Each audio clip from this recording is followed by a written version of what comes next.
Et se prépare pour les déclarations de guide suprême de la révolution islamique.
أعوذ بالله من الشيطان الرجيم.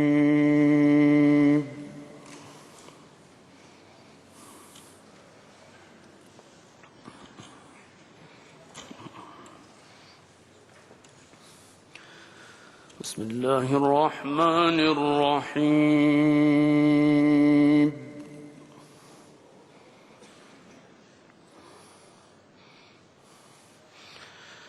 يا أيها الناس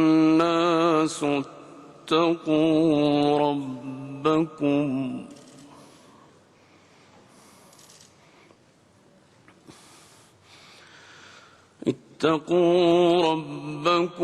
الذي خلقكم من نفس واحدة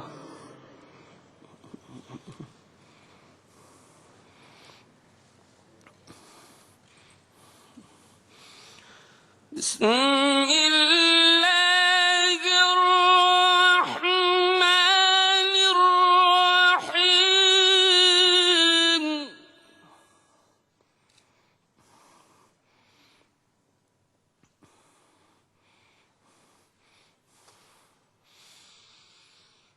يا أيها الناس اتقوا ربكم الذي خلقكم من نفس واحدة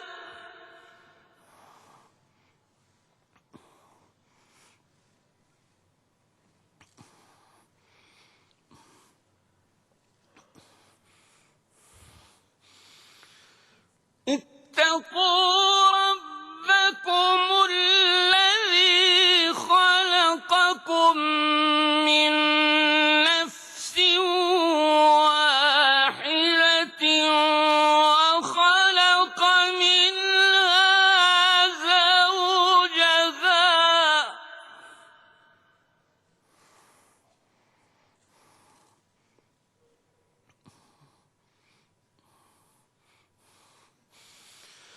وخلق منها زوجها وبث منهما رجالا كثيرا ونساء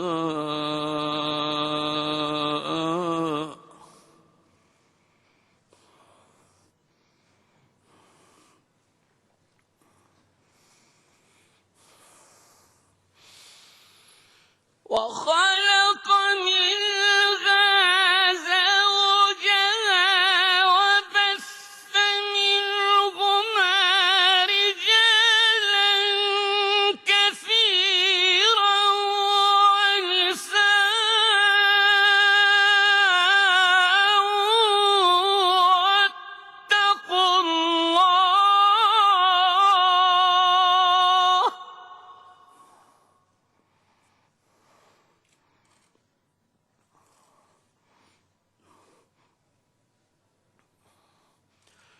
واتقوا الله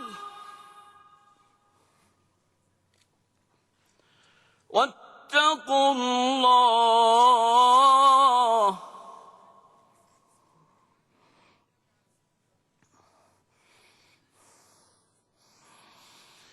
واتقوا الله الذي تساءلون به والأرحام إن الله كان عليكم رقيبا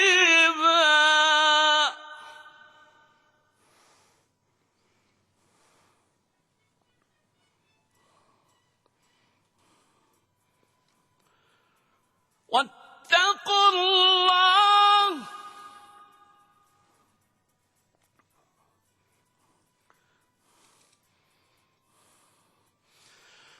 واتقوا الله الذي تساءلون به والأرحام إن الله كان عليكم رقيبا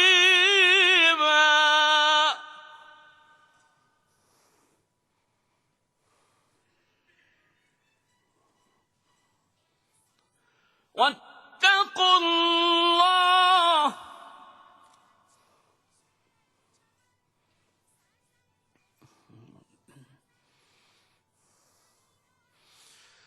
واتقوا الله الذي تساءلون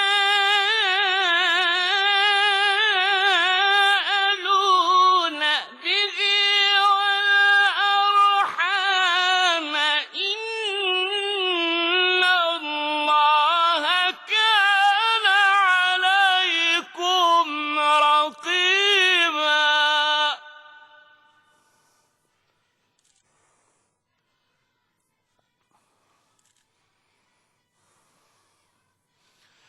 واتقوا الله إن الله كان عليكم رقيبا صدق الله العلي العظيم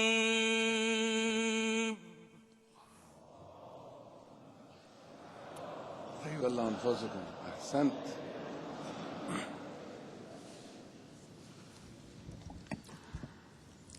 بسم الله الرحمن الرحيم. Au nom de Dieu clément et الحمد لله miséricordieux, رب العالمين louange à Dieu, Créateur des deux mondes, salut et paix وعلى آله de Dieu soit sur le grand et loyal prophète de l'islam, sur tous les hommes purs et sur les nobles compagnons du prophète, ainsi que sur tous les prophètes et messagers de Dieu. Je tiens tout d'abord à souhaiter la bienvenue à vous tous, nos chers invités, chefs d'État ou de gouvernement, chefs de délégation des pays membres du mouvement des non-alignés, ainsi qu'à tous les autres participants à cette grande conférence internationale. Par la guidance et le secours de Dieu, nous nous sommes réunis en cet endroit afin de poursuivre, mais aussi de renforcer, de revivifier, en tenant compte de la situation et des besoins du monde actuel, un mouvement qui a été lancé il y a presque 6 décennies grâce à l'intelligence, sens d'à propos et courage d'un nombre réduit de leaders politiques responsables et consciencieux.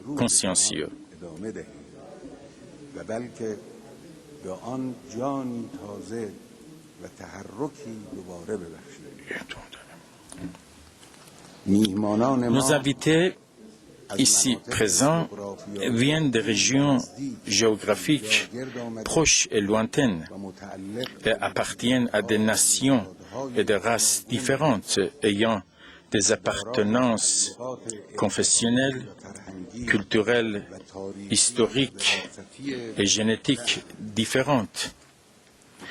Mais comme cela a été évoqué à juste titre par un des fondateurs du mouvement, Ahmad Sukarno, lors de la fameuse conférence de Bandung en 1955, le fondement de la création du mouvement des non-alignés n'est ni l'unité géographique, ni l'unité raciale et confessionnelle, mais c'est l'identité des besoins. À cette époque-là, les pays membres du mouvement avaient besoin d'un lien fort leur permettant de s'immuniser contre la domination des réseaux autoritaires, hégémoniques et insatiables. À nos jours, avec la sophistication et la multiplication des instruments de domination, ce besoin reste encore actuel et vivace. Il existe cependant une autre vérité que je tiens à vous évoquer. L'islam nous apprend que les hommes, malgré leurs différences raciales, linguistiques et culturelles, possèdent une nature unique qui les invite à la pureté, à la justice, au bien, à la compassion et à la solidarité. Et c'est cette universalité naturelle de l'homme qui, à condition évidemment de parcourir sainement son chemin au milieu de toutes les tentations, pourra transcender l'homme vers l'unicité et la connaissance de l'essence de Dieu. C'est cette vérité radieuse est potentiellement en mesure de jeter le fondement et la base des sociétés libres et dignes, progressistes et équitables, dans lesquelles la spiritualité traversera par son rayonnement toutes les activités temporelles et matérielles des hommes pour leur offrir ainsi un paradis sur terre avant même le paradis céleste promis par les grandes religions divines. C'est cette vérité commune et partagée par tous qui pourra donner corps à la coopération fraternelle entre les nations, qui diffèrent cependant sur le plan des apparences, de l'histoire et de la situation géographique. Oui. Okay. Au cas où la coopération internationale se baserait sur un tel fondement, les États gouverneront leurs relations non pas en fonction de la peur et de menaces ou d'intérêts unilatéraux recherchés souvent par l'entremise des individus traîtres et à la solde des puissances, mais en fonction des intérêts sains et partagés et dans le sens de l'intérêt général de toute l'humanité, libérant ainsi leur propre conscience, mais aussi celle de leur nation des soucis qui les préoccupent. Cet ordre idéal s'oppose et se trouve face à l'ordre hégémonique actuel, dont les puissances hégémoniques occidentales et à nos jours le gouvernement belliqueux et agressif des États-Unis ont été les défenseurs, propagateurs et propagandistes zélés depuis plusieurs siècles. Chers invités, après près de 6 décennies, aujourd'hui encore, les principaux idéaux du mouvement des non-alignés restent solides et vivaces. Des idéaux comme la décolonisation, l'indépendance politique, économique et culturelle, des engagements vis-à-vis des superpuissances et promotion de la solidarité et de la coopération entre les pays membres. Alors que les réalités du monde actuel s'écartent de plus en plus de ces idéaux, la volonté collective et l'effort conjoint de tous tendent à surpasser ces réalités afin d'accéder aux objectifs L'avenir est promettant et radieux, même si des défis existent. Dans le passé récent, nous avons été témoins de l'échec de la politique durant la guerre froide et ensuite de l'unilatéralisme qui lui a succédé. Le monde qui a tiré des leçons de cette expérience historique est en phase de passer à un nouvel ordre international. Et dans ce contexte, le mouvement des non-alignés peut et doit jouer un nouveau rôle. Le nouvel ordre doit se fonder sur une participation globale, sur l'égalité des droits des nations et sur notre solidarité. Notre solidarité, c'est-à-dire celle des pays du mouvement qui constitue une nécessité de notre temps pour la formation de ce nouvel ordre. Heureusement, la perspective de l'évolution internationale promet un ordre pluriel dans lequel les centres de pouvoir traditionnels céderont la place à des ensembles de pays et de cultures diverses, avec des assises diversifiées sur le plan économique, social et politique. Les événements surprenants qui se sont produits durant ces dernières décennies montrent à l'évidence que l'émergence de nouvelles puissances s'est depuis toujours accompagnée de l'affaiblissement des vieilles puissances.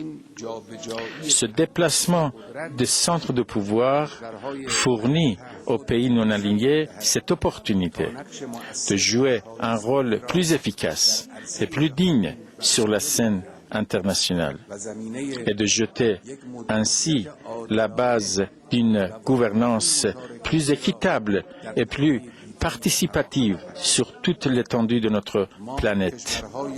Nous, les pays membres du mouvement, malgré la diversité d'opinions et de tendances qui existent en son sein, nous avons réussi tout au long de ces années à préserver notre solidarité et nos liens dans le cadre des idéaux que nous partageons. Et ce n'est pas un acquis négligeable. Ces liens peuvent engendrer un nouvel ordre plus juste et plus humain. Les conditions actuelles du monde fournissent à notre mouvement une occasion exceptionnelle qui ne se produira peut-être plus.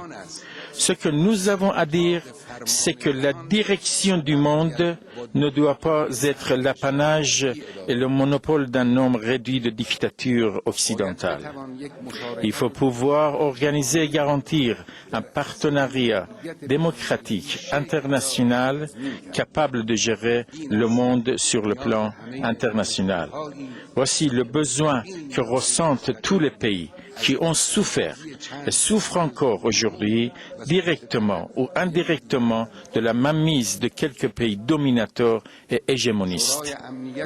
Le Conseil de sécurité des Nations Unies possède une structure et des mécanismes illogiques, injustes et totalement antidémocratiques. Il s'agit d'une dictature évidente, une situation vieillotte et obsolète, dont la date de consommation est désormais périmée. C'est en abusant de ces mécanismes erronés que l'Amérique et ses alliés ont su imposer leur dictat sous couvert de notions bienveillantes et par exemple, quand il parle des droits de l'homme, il parle des droits de l'homme alors qu'il vise les intérêts de l'Occident. Il parle de la démocratie alors qu'en réalité, il projette l'ingérence dans les affaires intérieures des pays. Il parle de la lutte contre le terrorisme alors qu'ils attaquent les populations sans défense des villages et des villes par leurs bombes et armements. À leurs yeux, l'humanité se divise en 3 catégories: citoyens de premier, deuxième et troisième degré. Ainsi, la vie des hommes a moins de valeur en Asie, en Afrique ou en Amérique latine qu'aux États-Unis et en Europe, en Occident. La sécurité de l'Amérique et de l'Europe a plus de l'importance, alors que celle du reste du monde les indiffère. La torture et la terreur, si elles sont perpétrées par les Américains, par les sionistes et leurs valets, trouvent faveur à leurs yeux et peuvent être passées sous silence. Dans des prisons, dans des prisons cachées, éparpillées un peu sur les différents continents, nous sommes témoins des comportements les plus abjects, les plus détestables envers des prisonniers sans défense, sans avocat, sans aucun procès équitable. Leur conscience n'est nullement indignée. Le bien et le mal sont définis unilatéralement et de façon sélective. Ils imposent au reste du monde leurs intérêts sous l'étiquette des lois internationales et ils appellent leur dictat illégal communauté internationale. À l'aide de leurs réseaux médiatiques monopolisés et organisés, leurs mensonges sont présentés comme des vérités. Le faux devient le vrai et l'oppression qu'ils exercent s'élève au rang de la recherche de la justice. À l'opposé, ils qualifient de mensonge tout effort qui tend à révéler leur ruse et de rébellion toute revendication légitime. Chers amis, cette situation contestable et préjudiciable ne peut plus perdurer. Tout le monde en a assez de cette géométrie falsifiée, géométrie internationale falsifiée et variable. Le mouvement de 99% du peuple américain contre le centre de richesse et de pouvoir dans ce pays et les protestations, les manifestations généralisées dans le pays de l'Europe occidentale contre les politiques économiques de ces États montrent à l'évidence le désarroi et le ras-le-bol des peuples face à cette situation. Il faut par conséquent trouver une solution à cette situation irrationnelle.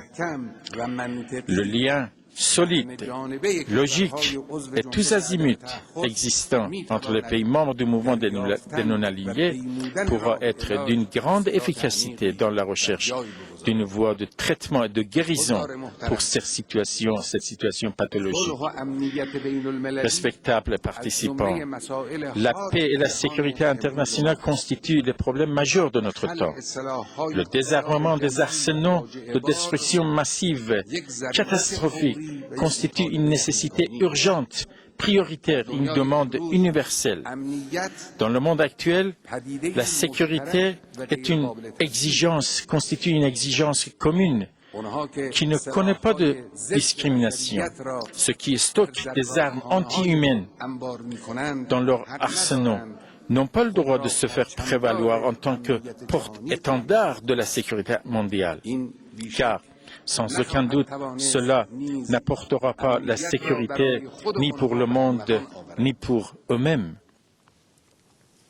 À nos jours, c'est un fait regrettable que les pays qui possèdent le plus grand nombre d'armes nucléaires, d'ogives nucléaires, ne sont pas animés d'une vraie volonté sérieuse pour éradiquer ces instruments destructeurs de leur doctrine militaire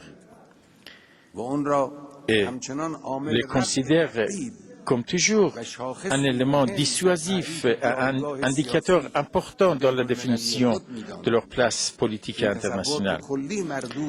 Or, l'arme nucléaire ne peut ni assurer la sécurité, ni consolider le pouvoir politique, mais constitue une menace pour ces deux dernières, c'est-à-dire pour la sécurité et la paix internationale. Les événements des années qui ont marqué les années 90 ont montré que ces armes ne pouvaient pas sauver un régime comme celui de l'Union soviétique.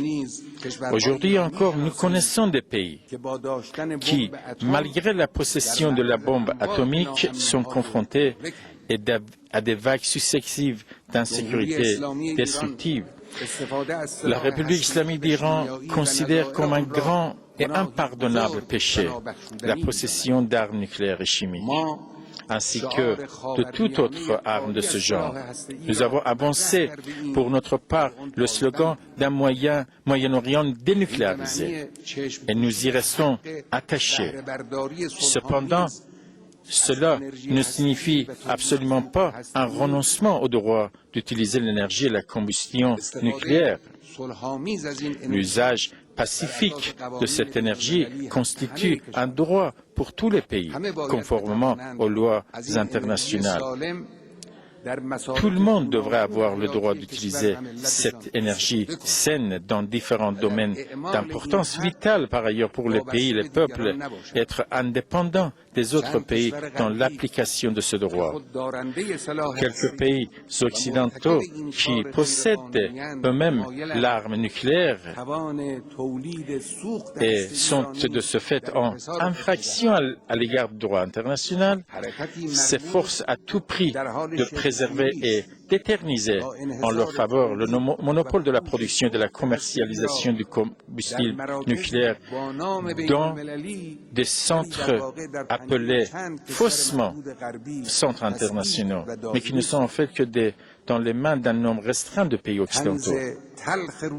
Il s'agit d'une ironie cynique. L'ironie cynique de notre temps, c'est que le gouvernement américain, qui dispose du nombre le plus élevé et le plus destructeur d'armes nucléaires, mais aussi d'autres armes de destruction massive, et qui est de surcroît le seul pays à avoir commis l'irréparable usage de la bombe atomique, revendique aujourd'hui mener la lutte contre la propagation nucléaire. Eux et leurs alliés occidentaux ont doté le régime sioniste usurpateur de l'arme nucléaire, engendré une grande menace pour cette région sensible. Mais cet ensemble perfide et rusé ne supporte pas que d'autres pays puissent avoir accès à l'énergie nucléaire pacifique et s'oppose avec toute leur puissance véhémente à la production de combustible nucléaire destiné souvent aux médicaments radiopharmaceutiques et à d'autres usages pacifiques et humains. Leur prétexte mensonger, c'est le risque de la fabrication de l'arme nucléaire. S'agissant de la République islamique d'Iran, ils savent pertinemment qu'ils mentent, mais leur politique politicienne, étrangère à toute spiritualité, autorise également le mensonge. Est-ce que le pays qui brandit sans aucune vergogne la menace de recourir à l'arme nucléaire ressentira la moindre honte en diffusant de tels mensonges? Je réaffirme ici que la République islamique d'Iran n'a jamais cherché à se doter de l'arme nucléaire, comme d'ailleurs elle ne renoncera jamais au droit légitime de son peuple d'avoir accès à l'utilisation pacifique de l'énergie nucléaire. Notre slogan, c'est l'énergie nucléaire pour tous, l'arme nucléaire pour personne. Nous insistons sur ces deux revendications et nous savons qu'il sera dans l'intérêt de tous les pays indépendants et notamment de ceux du mouvement des non-alignés que de briser, dans le cadre évidemment du TNP, le monopole d'une poignée de pays occidentaux autorisés à produire de l'énergie nucléaire. L'expérience réussie de 3 décennies de résistance face aux dictats et aux pressions tous azimuts des États-Unis et de leurs alliés a conduit la République islamique d'Iran à cette certitude que la résistance d'une nation unie et décidée sera supérieure à toutes les hostilités et animosités et ouvrira la voie glorieuse du progrès vers des objectifs les plus hauts. Les progrès enregistrés par notre pays durant ces 2 dernières décennies constitue une réalité devant les yeux de tout le monde et les observateurs officiels internationaux l'ont confirmé à maintes occasions. Cette évolution positive s'est réalisée alors que l'Iran a été en permanence la cible des sanctions, des pressions économiques et d'une vaste campagne d'intoxication de la part des réseaux à la solde du sionisme et de l'Amérique. Des sanctions que les mineurs présentaient comme paralysantes pour l'Iran, non seulement ne nous ont pas paralysés et ne nous paralyseront pas à l'avenir, elles ont rendu au contraire nos peuples et nos pas plus solides, notre volonté plus affermie et la croyance en nos analyses et en nos capacités intrinsèques de notre peuple plus ferme. Nous avons maintes fois fait l'expérience des secours de Dieu dans la lutte que nous avons menée face à ces défis. Chers invités, je trouve qu'il est nécessaire ici d'évoquer un point très important qui, même s'il concerne notre région, possède des dimensions qui dépassent de beaucoup les limites de notre région et marque la politique internationale tout au long, a marqué la politique internationale tout au long des dernières décennies. C'est la situation douloureuse de la Palestine. Le résumé, c'est qu'un pays indépendant, ayant sa propre carte d'identité, clairement et historiquement reconnue et nommée Palestine, à la suite d'un complot terrible fomenté par l'Occident et mené par l'Angleterre dans les années 30, a été dépossédé de sa terre et de son territoire, et ensuite par le recours à la force des armes et de la ruse, ce territoire a été cédé à une poignée d'hommes venant essentiellement des pays européens. Cette grande usurpation, dont le début a été marqué par le massacre et assassinat collectif de la population sans défense, résidant dans des zones urbaines et rurales, s'est ensuite poursuivie par des expropriations et l'exil des réfugiés vers des pays voisins. Cette injustice accompagnée des mêmes crimes se poursuit depuis 6 décennies et continue encore à nos jours.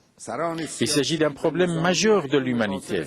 Durant cette période, les dirigeants politiques et militaires du régime usurpateur sioniste n'ont épargné aucun crime.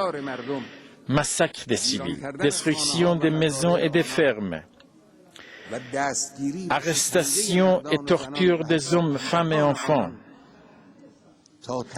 outrage et insultes à l'égard d'un peuple de sa dignité, tout cela afin d'avaler et de digérer tout un peuple par des sionistes assoiffés de gains illégitimes, en attaquant les camps de réfugiés palestiniens sur leur propre territoire et dans les pays voisins, où des millions de réfugiés se sont exilés. Les sionistes ont rendu célèbres des tragédies comme celle de Sabra et Shatila, Cana, Deir Yassin et tant d'autres, des tragédies incrustées à jamais avec du sang du peuple opprimé palestinien dans la mémoire de notre région. Et aujourd'hui encore, après plus de 65 ans, des sionistes bestiaux et voraces, en poursuivant l'occupation des territoires palestiniens, continuent en permanence à perpétrer ces mêmes crimes. Ils commettent sans arrêt de nouveaux crimes, enfonçant sans cesse la région dans une nouvelle crise. Il ne se passe un jour sans qu'une dépêche nous parvienne et fasse état d'un assassinat, de coups et blessures ou d'emprisonnement de jeunes Palestiniens dont la seule faute, c'est d'avoir protesté contre la destruction de leurs fermes et maisons et défendu leur patrie et leur dignité. Le régime sioniste qui a causé tant de guerres catastrophiques, de massacres des civils et occupations des territoires arabes, qui a organisé le terrorisme d'État dans la région et dans le monde, qui a imposé des décennies de terreur, de guerre et de méchanceté, accuse honteusement aujourd'hui le peuple palestinien qui n'a fait que se soulever, lutter pour recouvrer ses droits légitimes de terrorisme.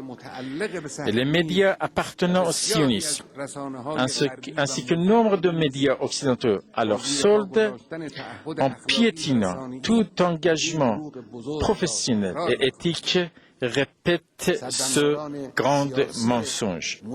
Les tenants politiques du monde prétendant défendre les droits de l'homme se sont tus face à ces crimes et soutiennent sans aucune honte ce régime criminel en jouant le rôle même de l'avocat de défense.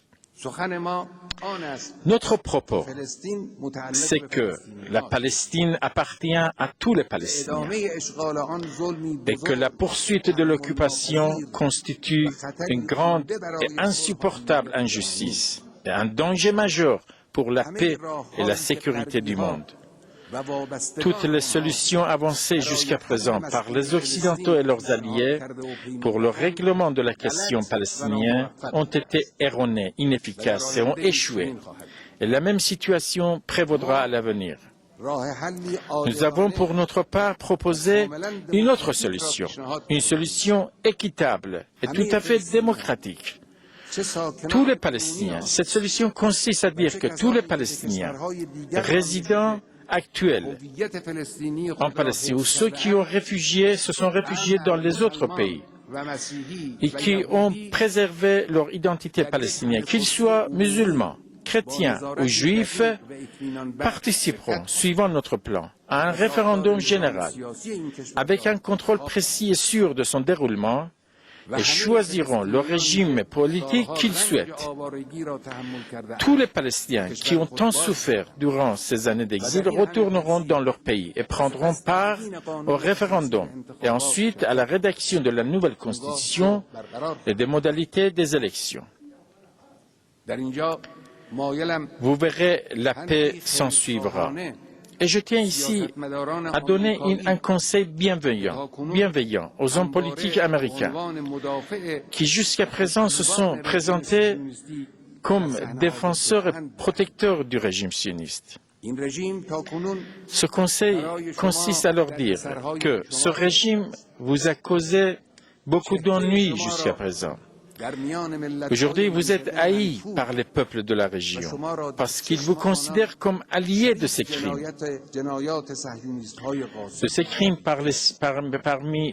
Commis par les sionistes usurpateurs. Vos pays ont les coûts matériels et spirituels imposés au gouvernement, au peuple américain durant toutes ces longues années sont faramineux. Et probablement à l'avenir aussi, dans le cas où la même méthode se poursuivrait, ces coûts seront encore plus exorbitants. Venez et réfléchissez à la proposition de la République islamique d'Iran sur le référendum et débarrassez-vous du carcan irrémédiable actuel en prenant une décision courageuse. Il ne fera aucun doute que les peuples de la région, mais aussi tous les peuples, tous les libres penseurs du monde accueilleront cette démarche dans l'enthousiasme. Respectable invité, arrivé à cette étape, je tiens à revenir à mon propos de départ. Les conditions dans lesquelles vit notre planète sont devenues trop délicates et le monde traverse un tournant historique très important. Il semblerait qu'un nouvel ordre mondial soit en gestation. L'ensemble des pays non alignés représentent 2/3 de la communauté internationale et peuvent jouer un grand rôle dans la tracée de l'avenir du monde. La tenue de cette grande conférence à Téhéran aussi constitue en soi un événement significatif qui devrait être pris en compte dans les calculs. Grâce à la synergie de nos moyens et de nos capacités, nous pourrons jouer un rôle historique et mémorable pour la sauvegarde du monde de l'insécurité, des guerres et des visées hégémoniques qui le guettent. Cet objectif ne sera obtenu que par une coopération tous azimuts entre nos pays. Car parmi nous, Il existe des pays très riches et d'autres qui ne manquent pas d'influence internationale. Il est parfaitement possible de trouver des solutions aux problèmes actuels par la coopération économique et médiatique, par le transfert des expériences qui contribueront à l'avancement et à l'élévation de nos pays. Il faut que nous nous décidions de rester fidèles à nos idéaux, de ne pas craindre l'état d'âme des puissances autoritaires et ne mettre aucun espoir dans leur sourire. Il faut faire de la volonté divine et des lois de la création nos soutiens privilégiés, tirer leçon de l'échec du bloc communiste survenu il y a 2 décennies, ainsi que de l'échec des politiques soi-disant libérales des démocraties occidentales, dont les symptômes sont parfaitement visibles à nos jours dans les rues des villes européennes et américaines et les problèmes économiques insolubles auxquels ils sont confrontés à l'heure actuelle. Et enfin, il faut voir la chute successive des dictatures liées à l'Amérique, à son allié sioniste en Afrique du Nord, et le réveil islamique dans les pays de la région comme une grande opportunité qui s'offre à nous. Nous pouvons réfléchir à une meilleure exploitation politique du mouvement des non-alignés dans la gouvernance mondiale. Nous pouvons, pour que cette évolution dans la gestion puisse se concrétiser, adopter un document historique et le doter d'instruments efficaces. Nous pouvons planifier notre mouvement vers plus de coopération économique efficace et définir de nouveaux modèles de relations culturelles entre nous. Sans aucun doute, un secrétariat dynamique et motivé pourra grandement contribuer à ce que ces objectifs puissent voir le jour plus rapidement. Je vous remercie pour votre attention.